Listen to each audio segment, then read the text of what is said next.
जय गुरु जी। प्रणाम गुरु जी।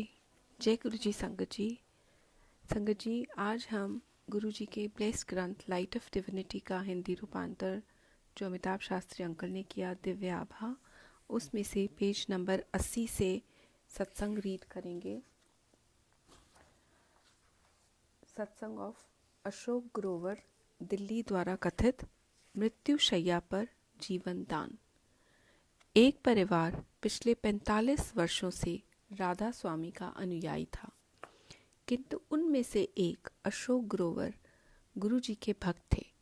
उन्हें जब अपने संबंधी का फोन आया कि उनके पिता मृत्युशैया पर हैं, तो वह तुरंत घर गए। उनके पिता को लगातार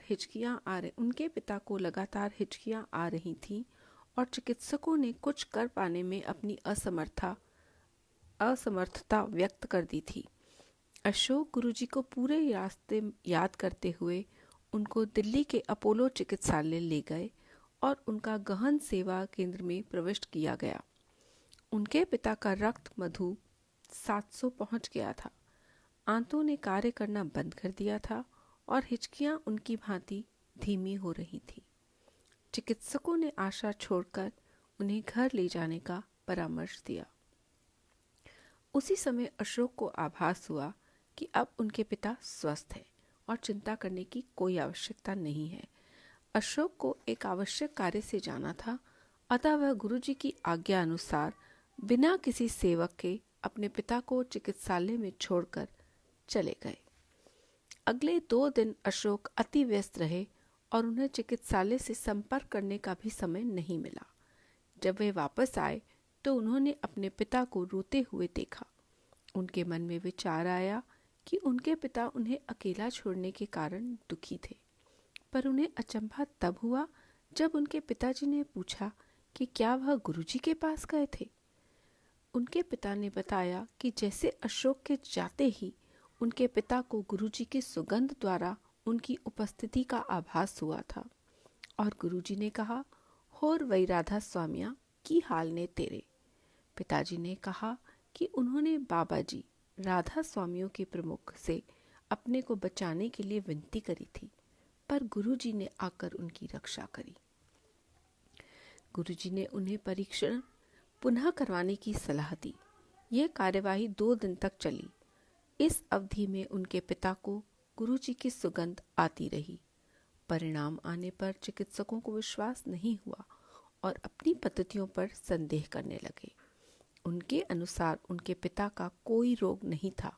उन्होंने एक इंसुलिन इंजेक्शन लगाने की सलाह दी, पर अशोक के पिता ने मना करते हुए कहा कि अब उन्हें औषधियों पर विश्वास नहीं रहा और अब सबसे बड़े चिकित्सक गुरुजी के परामर्श से ही उपचार कराएंगे। 1 सप्ताह पश्चात अशोक के पिता गुरुजी के पास आए तो गुरुजी ने वही शब्द कहे, होर वही राधा स्वामिया, की हाल ने तेरे। फिर गुरुजी ने उन्हें बताया कि उन्होंने उन्हें नव जीवन प्रदान किया था।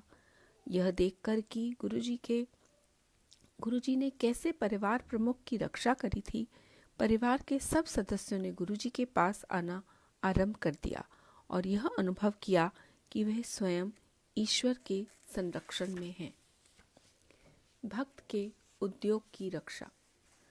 गुरुजी ने एक बार अशोक को आदेश दिया कि वे अपना कारखाना बंद कर यंत्र, औजार आदि सब कुछ बेच दें। अशोक को पता था कि गुरुजी के इस आदेश का पालन करना होगा। अगले 15 दिन अशोक इसमें ही व्यस्त रहे। मशीनें खरीदे हुए दामों पर बिकी और शेष सब सामान भी हानि रहित दामों पर बिक गए।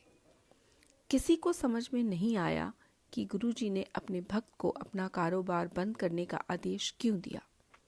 3 सप्ताह के बाद वह व्यापार पुरातन घोषित कर दिया गया और कई लोगों को भारी घाटा उठाना पड़ा, पर अशोक बच गए थे।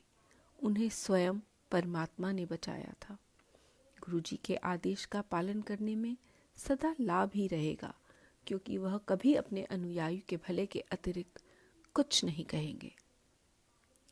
10 वर्षीय की इच्छा पूर्ति। एक दिन अशोक की 10 वर्षीय पुत्री गुरुजी के दर्शन करना चाह रही थी। अशोक स्वयं बड़े मंदिर के आयोजन में व्यस्त थे। उन्होंने एक भक्त से अपनी बेटी को बड़ा मंदिर लाने का निवेदन किया।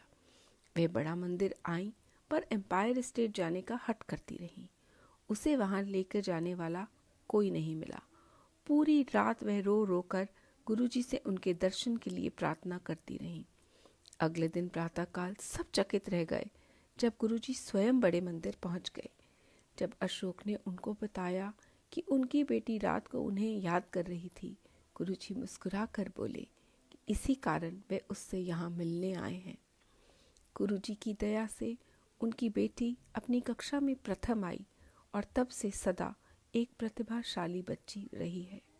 शुक्राना गुरुजी, बेअंत शुक्राना मालिक। जय गुरुजी। पढ़ते वक्त कोई भी भूल हुई हो गुरु महाराज तो माफ़ करिएगा। आप सबसे भी माफ़ी मांगती हूँ संगत जी। जय गुरुजी। शुक्राना।